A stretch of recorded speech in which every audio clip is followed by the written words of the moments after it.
빌립보서 4장 4절과 5절 말씀입니다. 빌립보서 4장 4절 5절 말씀, 우리 다 같이 한 목소리로 말씀을 읽겠습니다. 시작. 주 안에서 항상 기뻐하라. 내가 다시 말하노니 기뻐하라. 너희 관용을 모든 사람에게 알게 하라. 주께서 가까우시니라. 아멘.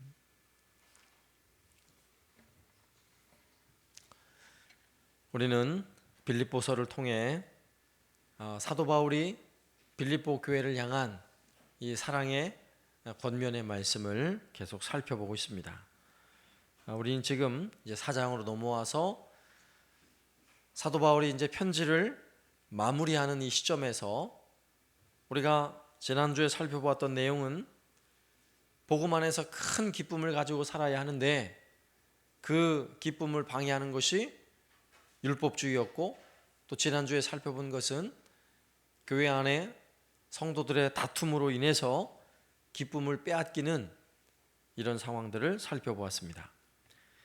빌립보 교회는 루디아를 비롯한 많은 여성들이 개척에 함께 참여함으로 교회에 여성들의 수고와 헌신이 많았던 것으로 추정을 합니다. 특히 유오디아와 순두계라는 두 여인은 사도 바울이 교회를 함께 세워갈 때에 정말 열의를 다해서 함께 섬겼던 여인들이에요. 그럼에도 불구하고 두 여인 사이에 갈등이 있었고, 또 그러한 분열 조짐을 알고 사도 바울은 오늘 이 빌립보서 서신에서 주 안에서 같은 마음을 품으라 이렇게 권면하고 있었던 것입니다.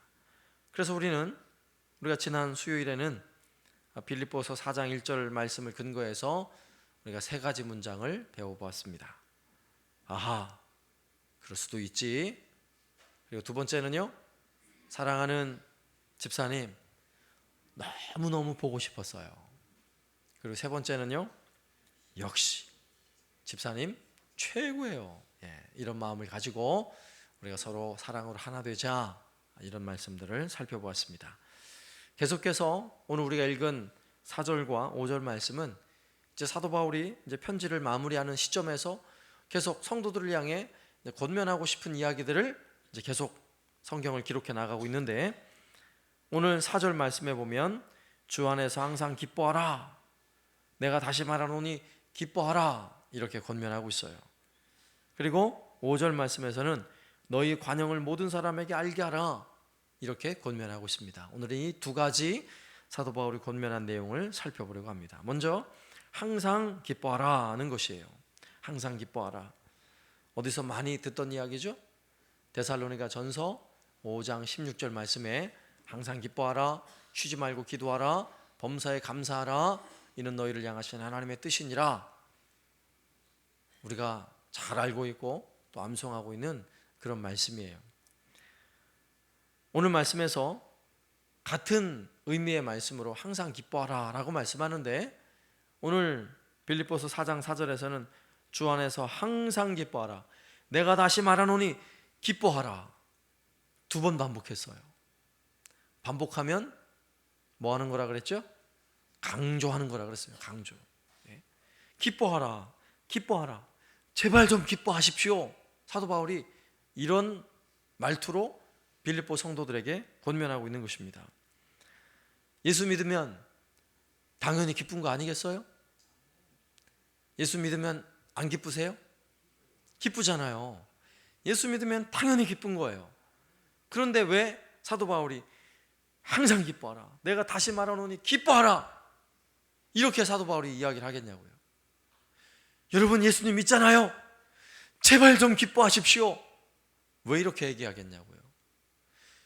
예수를 믿어서 정말 기쁜데, 예수를 믿는 것 때문에, 복음을 가진 것 때문에 정말 기쁜데 살다 보니까 어떤 때는 우울합니다. 그죠? 살다 보니까 어떤 때는 눈물도 나고요. 살다 보니까 어떤 때는 막 속도 터지고요. 살다 보니까 너무 힘들고요. 살다 보니까 막 지치고요. 살다 보니까 외롭고, 이런 것 때문에 자꾸만 기쁨을 잃는단 말이에요. 또 앞서서 우리가 빌립보서 살펴보았듯이 서로 다투다 보니까 어느 사이인가 내가 분명 복음을 가지고 있는데 복음의 기쁨을 잃어버리는 거예요. 또 나도 모르는 사이에 내 신앙이 율법주의 신앙이 되어가지고요, 자꾸만 내 의의를 드러내고 누군가를 정죄하려고 하다 보니까 복음의 기쁨을 점점 빼앗기기 시작하는 거예요. 그러니까 그런 성도들을 향해서 제발 좀 기뻐하십시오 이러면서 경상도 사투리로 좀 기뻐하라고 사도 바울이 이렇게 강조해서 이야기를 하고 있는 것입니다. 이렇게 기뻐하며 사는 것이 정말 하나님의 뜻인데, 데살로니가전서 5장 말씀처럼 하나님 뜻이에요. 우리에게 복음을 안겨준 이유는 그 복음을 가지고 정말 기뻐하며 살도록 하나님 우리에게 그 뜻을 주셨단 말이에요. 그런데 왜 기뻐하지 못하느냐 하는 거예요. 왜? 사실 무엇인가를 내가 가지고 있는 것과 그 가지고 있는 것을 누리는 것은 분명 차이가 있어요. 내가 복음을 가진 것은 진실이에요. 진리라고요. 여러분의 목에 칼이 들어와도 내가 가진 이 복음의 진리 여러분 거부할 수 있어요? 우린 거부할 수 없단 말이에요. 나는 예수를 믿어요. 예수님의 십자가로 말미암아 내가 구원을 받습니다. 우리는 분명히 고백하잖아요. 그러면 내 안에 복음을 분명히 가진 거예요. 그런데 복음을 가진 것과 내가 그 복음으로 말미암아 기쁨을 누리며 사는 것은 다른 문제란 말이에요. 예를 들어서 한번 설명을 해볼게요. 지금으로부터 약 4년 전쯤인데요, 경찰서에 신고가 들어왔어요. 누가 내 돈가방을 훔쳐갔습니다. 500만 원 현금이 들어있는 돈가방이고요, 금이 20돈이 들어있는 돈가방인데 사라졌습니다. 빨리 찾아주세요. 그래 막 경찰이 신속하게 달려가 봤어요. 가봤더니 신고한 사람이 노숙자예요. 노숙자. 길거리 노숙자라고요. 막 흠해가지고 이런 사람이 내 돈을 찾아달라는 거예요. 그러니까 이 경찰들이 생각하기를 이 사람이 분명히 이 돈을 어디서 훔쳤거나, 훔쳐가지고 가져 있으니까 500만 원이겠죠. 그냥 500만 원 현금을 노숙자가 왜 들고 다녀요? 아니면 이 사람이 우리를 약올려고 뻥을 치거나 둘 중에 하나야. 이래가지고 경찰서로 끌고 갔어요. 그래가지고 조회를 다 해봤어요. 신원조회를 해보고 막 신용조회도 해보고 해보니까 깜짝 놀랐어요. 현금이 50억 있는 거예요. 50억이 통장 안에. 그리고 매달 이자만 1,000 몇백만 원을 이자를 받아가지고 생활하는 사람이에요. 깜짝 놀랐죠. 아니 이 돈 어디서 난 거예요? 알고 봤더니 부모 유산을 받은 걸요 다 처분해가지고 통장에다 현금을 놔둔 거예요. 그리고 그 이자를 받아가지고 사는 51세 된 아저씨였어요. 노숙자 아저씨. 그래가지고 도대체 아니 그렇게 돈이 많으면 여러분 뭐라고 얘기해 주겠어요? 여러분 같으면 뭐라고 얘기해 주겠어요? 돈이 그렇게 많으면 뭐 한 달에 1,000만 원씩 이자만 받는데 그렇게 돈이 많으면 돈가방 들고 다니라고 하겠어요? 뭐로 돈가방을 들고 다니냐고. 그 돈을 들고 가가지고 가서 좀 사우나 좀 하고 때 좀 밀고, 집이 없으면 저 호텔에 가서 잠 자고 해도 풍성이 쓰고 남잖아요. 그런 말 해주겠어요? 안 해주겠어요? 할 거 아니에요. 좀 그러면서 얘기할 거 아니에요. 여러분 같으면 속 터질 거 아니에요. 좀 그죠? 가진 것과 누리는 것은 이렇게 차이가 있단 말이에요. 아무리 많은 돈을 가지고 있으면 뭐 하냐고요. 그 돈 왜 쓰지 않고 그렇게 돈가방 들고 다니냐고 물어보니까 자기는 돈을 버는 것만으로 너무너무 즐거워가지고요, 그냥 돈가방을 보고 한 번씩 보고 베고 자고 이게 제일 기쁘대요. 호텔 들어가 있으면 숨이 막혀서 못 산대요. 그래가지고 그냥 이 널따란 길거리에서 돈가방 베고 자는 게 자기 즐거움이래요. 세상에. 우리가 가진 복음도 마찬가지예요. 여러분 복음을 그냥 베고 잘 거예요? 그냥? 우리 안에서 꺼집어내서 그 복음을 써먹어야죠. 우리 안에 그냥 가만히 저 구석에 놔둘 거예요? 그리고 안 써먹을 거예요? 누려야죠. 우리가 복음을 가졌는데 그 복음이 주는 기쁨을 누려야죠. 사도 바울이 이것을 지금 안타까워하고 있는 거예요. 우리가 가진 것은, 우리가 소유한 것은 놀라운 것인데 그것을 끄집어내면 얼굴에 웃음꽃이 필 텐데, 그것을 끄집어내면, 복음을 끄집어내면 오늘 찬양할 때도 그 복음으로 말미암는 기쁨이 내 속에서 넘쳐날 텐데, 그 복음을 끄집어내면 성도들이 함께 만나면 서로 손을 잡고 사랑하는 집사님 너무너무 보고 싶었어요, 이 말이 나올 텐데 복음을 가지고만 있지 써먹질 못하는 거예요. 저 마음속 깊은 구석에 그냥 팍 쑤셔놨지 꺼내서 쓰질 못하는 거예요. 그러니까 매일 서로 얼굴 마주 대해도 승질만 나요. 얼굴 봐도 말을 해도 좋은 말이 안 나와요. 서로 말을 해도 막 상처만 받아요. 함께 만나도 기쁨이 없어요. 예배를 해도 기쁨이 없어요. 그래서 사도 바울이 좀 기뻐해라 이렇게 말하고 있는 거예요. 지금 우리를 향해서 기뻐해야죠. 우리가 가진 복음이 처음 예수 믿을 때만 가지는 기쁨이에요? 아니면 부흥회 때 그냥 눈물 흘릴 때만 가지는 기쁨이에요? 매일같이 기쁨이에요. 매일같이. 아침에도 기쁨이고 저녁에도 기쁨이고, 하룻밤 자고 나면 내일도 또 아침에 기쁨이고 저녁에도 기쁨이고, 이게 복음의 기쁨이 아니겠어요? 우리가 가진 복음의 기쁨, 이 기쁨을 누릴 수 있길 바랍니다. 이 기쁨은요 꺼내놓으셔야 돼요. 그리고 내 것으로 만드셔야 돼요. 그리고 그 복음 때문에 내 입이 귀에 걸려야 돼요.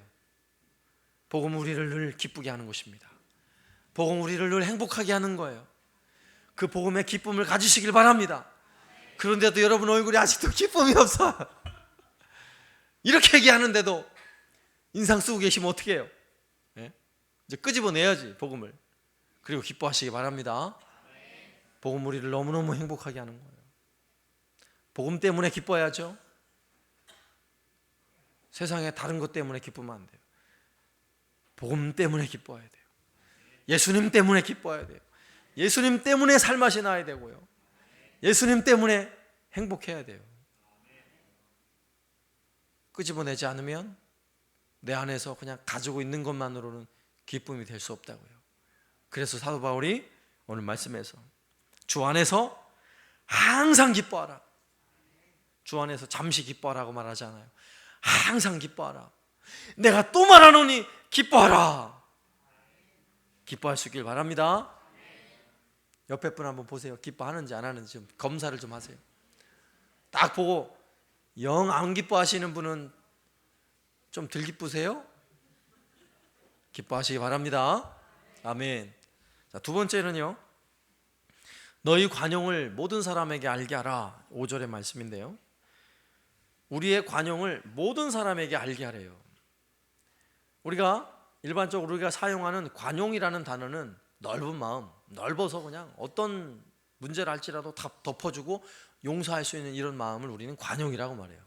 오늘 본문의 의미에서는 물론 그 말도 틀린 말은 아니지만 이 헬라어 원어가 가지는 아주 중요한 의미의 단어가 있어요. 의미가 있어요. 단어의 의미가 있어요. 이 관용이라는 말은 그 당시 사회의 이 철학 용어예요. 철학 용어. 로마 사회는 정치나 군사나 경제나 건축이나 이런 부분은 로마가 주도해요. 로마법이 주도해요. 로마를 따른다고요. 그런데 사상이나 철학이나 종교나 공용으로 쓴 언어까지는 어느 말을 써요? 헬라 말을 써요. 성경이 헬라어로 기록됐잖아요. 헬라 말을 쓰고 헬라, 그리스 철학을 가지고 그리스 신화를 믿고 그리스 사상을 가진다고요.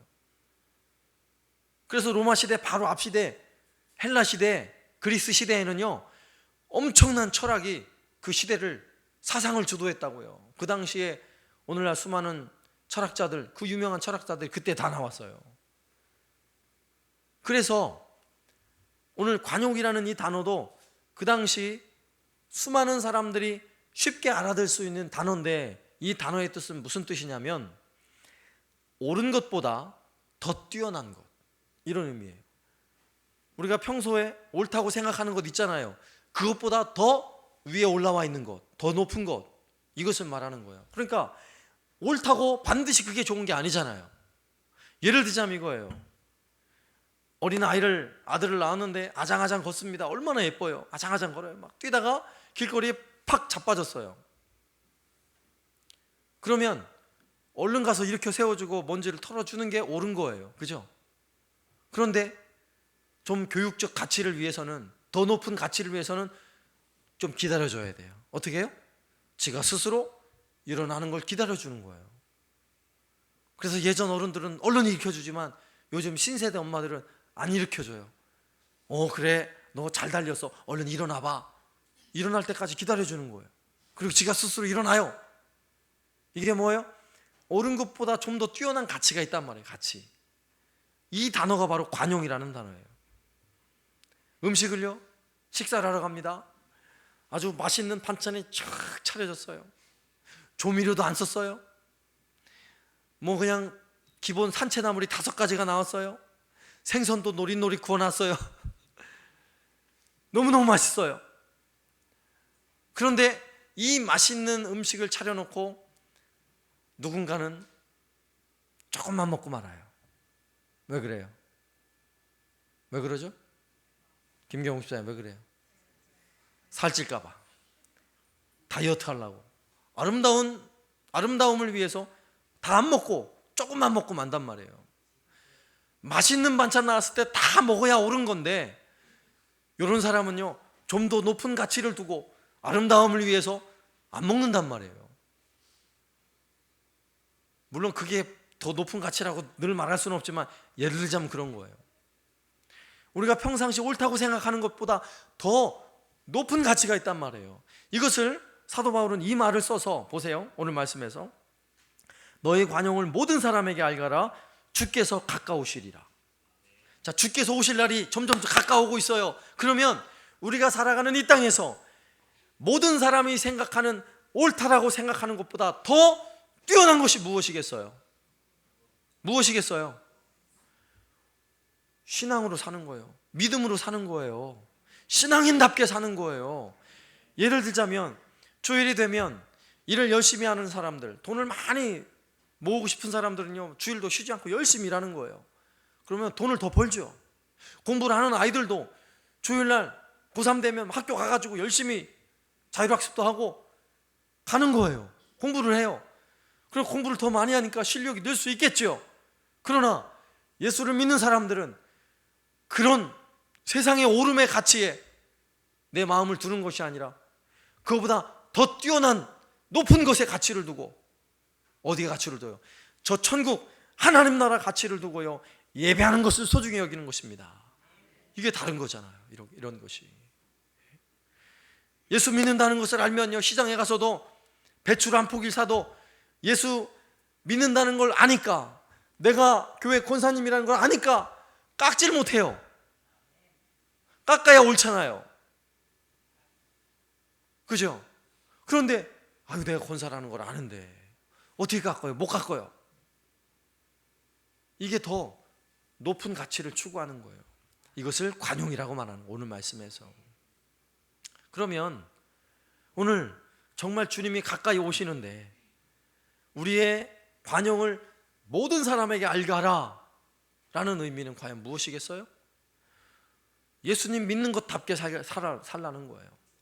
세상에 가서 예수 안 믿는 사람들이 우리를 보면, 야, 역시 예수 믿는 사람은 다르구나, 이 말을 들어야 한다는 거예요.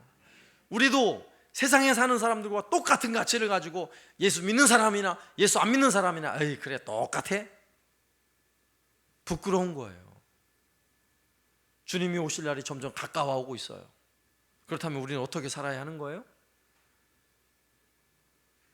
이 땅의 가치에, 이 세상에 소망을 두고 사는 인생이 아니라 주님 오실 그날을 기대하면서 내게 주어진 어떤 어려움이 있다 할지라도 인내하면서 이겨내야 되는 거예요. 사도 바울이 그렇게 살았잖아요. 사도 바울이 세상에서 자랑할 만한 수많은 것들을 사도 바울이 지우고 있지만 로마 시민권을 가졌고 가말리엘 문화생, 오늘날로 말하면 서울대생이에요. 그리고 바리새인 중에 바리새인이에요. 세상에 자랑할 거리가 상당히 많은 사람이지만 다 배설물로 여겼대요. 다, 전부 다. 세상이 보는 눈으로 볼 때는 바보 멍청이에요. 그러나 다 버렸어요. 다. 그리고 정말 더 높은 가치, 주님의 십자가 붙잡고 주님을 위해서 그 삶을 기꺼이 헌신하는 삶을 살았단 말이에요, 사도 바울이.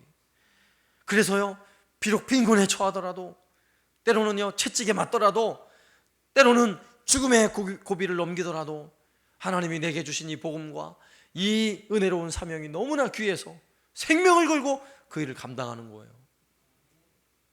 이것을 관용이라고 표현하고 있는 것입니다. 예수님도 그렇게 사셨죠. 예수님을 향해 손가락질하면서 네가 하나님의 아들이라고? 한번 내려와봐, 십자가에서 내려와봐, 조롱을 하잖아요. 얼마든지 내려올 수 있는 분이에요. 그럼에도 불구하고 우리 예수님은 내려오지 않았어요. 오히려 저들의 죄를 용서해 주십시오. 이것이 관용 아니겠어요? 관용. 힘이 있으면, 세상은 자기 힘을 과시하는 게 세상이에요. 그게 옳음이에요. 내가 남들보다 더 강력한 힘이 있으면 저 사람을 누르고 내가 제압하는 게 세상의 원리예요. 그게 옳아요. 그러나 우리가 가진 관용은요, 주 안에서 온 세상들에게 보여줘야 할 그 관용은 무엇입니까? 그렇게 하지 않는 거예요. 내가 얼마든지 힘 있고 능력 있는데도 불구하고 겸손하는 거예요. 낮아지는 거예요. 내가 좀 더 손해를 보는 거예요. 왜요? 우리는 주님이 오실 그날을 바라보고 있기 때문에 그렇습니다. 우리는 세상에 소망을 두고 사는 인생이 아니라 하나님 나라에 소망을 두고 사는 인생이기 때문에 그런 것입니다. 옳고 그름을 따지는 인생이 아니라 이해 타산을 계산하여서 막 열받고 이러는 인생이 아니라 넓은 마음으로 이해하고 덮어주고 사랑하는 거예요. 사랑하되 언제까지요? 끝까지 사랑해 보는 거예요. 끝까지. 언제까지요?